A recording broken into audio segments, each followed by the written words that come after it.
Over 9 seasons in the NFL, linebacker Sam Acho gained a reputation as a physical defender and a locker room mentor. I love that. But it is off the field where he's made his biggest impact. Acho was twice nominated for the Walter Payton Man of the Year Award for his service in the Chicago community, as well as in his parents' home country of Nigeria.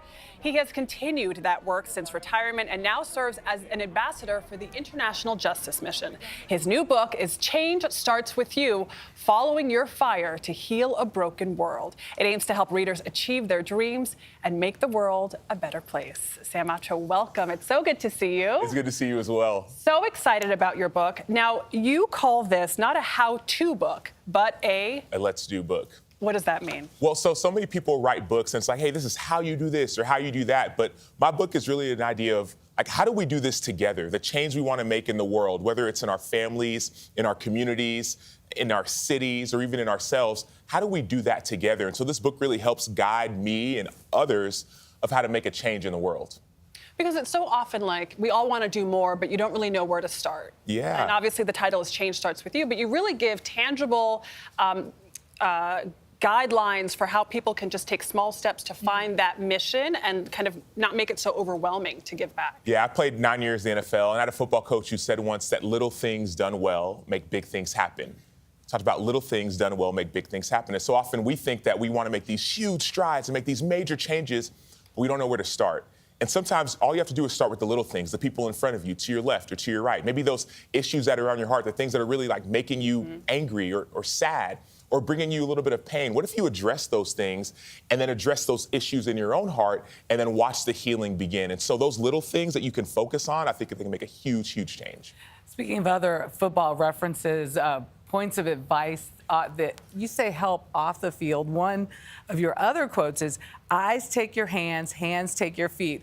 What are you saying there? Well, in a football sense, we always talk about what you focus on, right? If you see a lot, they say you see a lot, you see too much, you don't see anything. But if you see a little, you see a lot, right? So if you focus on one thing, let's say for me, it's like I want to make a change in the city of Chicago where I played and where I lived and where I worked.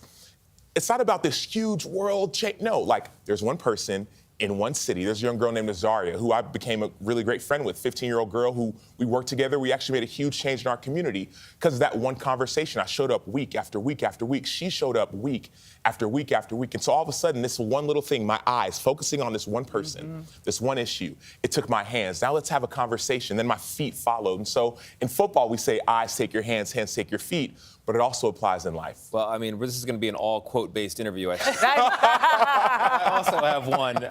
So faith is a big part of your life. Faith is part of the book. And about midway through, you have a line, God can outdream you. What do you mean by that? So I'm a follower of Jesus, and I'm a man of faith. And we think about dreams, and oftentimes we think that, well, I will never accomplish that, and it's too big or too grandiose, or it'll never be done. And I feel like God's saying, no, just watch. Like, I want you to dream, but just watch. And people talk about faith without works is dead. So believe, but also like go and do and move and act. Don't just believe and sit down and like, I hope it's gonna happen. No, I have a dream, like I gave you a dream. Follow that dream, act on that dream, and watch people join you. And that's the thing we talk about. Even in this book, I talk about this idea of like, I didn't know we were gonna make this huge change in Chicago. There was just this passion inside of me, and all of a sudden people started coming. And so it was a bigger dream than I could have imagined, but God outdreams every single one of us. We could all probably look at our examples in our lives. We never thought we'd be here, and there's more to come. Yeah, and saying it out loud, too. Yeah. Huge. Yeah. You were taking us to church this Yeah, right. So you and I have met before Yeah. because we did a story together, A More Perfect Union, for CBS Mornings about your work in Chicago. Tell us about the work, what inspired it, and what you guys did. So I played for the Chicago Bears for 4 years, and I always wanted to go to a place where I could make an impact in my community, in my city, in the place where I lived and where I worked. And I saw something. It was right around COVID when George Floyd was killed, and you turn on the TV and it's looting and it's rioting and it's chaos. And I decided to get some teammates and some friends together and just check it out. Like, let's see what's going on. And first we listened to some kids in the community, some police officers, some athletes, but also we took a tour of the west side of Chicago. And on our tour, we saw a food desert. Yes, we saw, buildings boarded up and broken glass. We saw this place that was like no healthy food, no food at all. There were 2 grocery stores and 17 liquor stores in a half-mile radius. And so little old me, I'm thinking, well, I'm an athlete. I like to eat food. I don't know much about like building restaurants and stuff. But some young entrepreneurs, we call them, came together and said, what if we could tear down one of the liquor stores and turn it into a food mart? And so that's what we got a chance to do. And it's funny, when we connected, that was right at the very beginning stages of this idea. And now, a few years later, it's become this full-blown, now it's a pop-up mart, but it's turning into a permanent food mart. And look at that. It's gorgeous. Yeah. It's been unbelievable. It's been unbelievable. Speaking of unbelievable, by one estimate, there is a 0.023% chance of any given youth football player making it to the NFL, and you've got 2 NFL players in your family. So what's going on? I'm talking about your brother Emmanuel Acho. Yeah, so our parents obviously did a great job. My mom and dad were both born and raised in Nigeria. So when they hear football, they think soccer, like the one. Right. But there was an opportunity, and obviously education was huge for us and our family.